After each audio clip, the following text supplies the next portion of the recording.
کہ اللہ کے فرشتے نے اپنا منہ اس سور پہ رکھ لیا ہے، انتظار میں کھڑا ہے۔ فقالوا یا رسول اللہ صلی اللہ علیہ وسلم کیف نقول، جب اتنی بڑی مصیبت کا وقت ہے تو کیا کہیں؟ آپ نے فرمایا قولوا حسبنا اللہ ونعم الوکیل علی اللہ توکلنا۔ یاد رکھیں یہ اسم اعظم بھی ہے، اور مشکلات میں، مقدمات میں، پریشانیوں میں اس سے بڑی اکثیر نعمت کوئی نہیں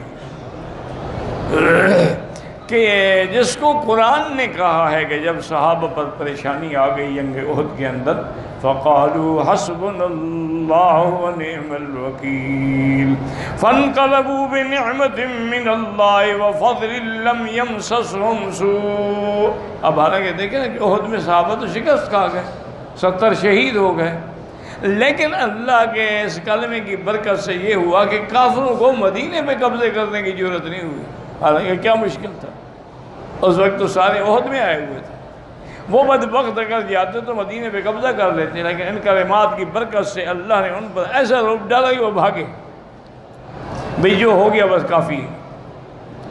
تو اس لیے اسی پر علماء نے کتاب بھی ایک لکھی، القول الجمیل فی فوائد حسبنا اللہ ونعم الوکیل، کہ اس کے پڑھنے کے کیا کیا فائدے ہیں۔ بہرحال طریقے مختلف بزرگ بتاتے ہیں، کوئی کہتے ہیں روز 500 دفعہ پڑھے، کوئی کہتے ہیں 600 دفعہ پڑھے، کوئی کہتے ہیں 313 دفعہ پڑھے۔ بہرحال جتنا اللہ توفیق دے، تو یہ نعمت عظمیٰ ہے۔ من مکہ حبیبی نور سطع المدینہ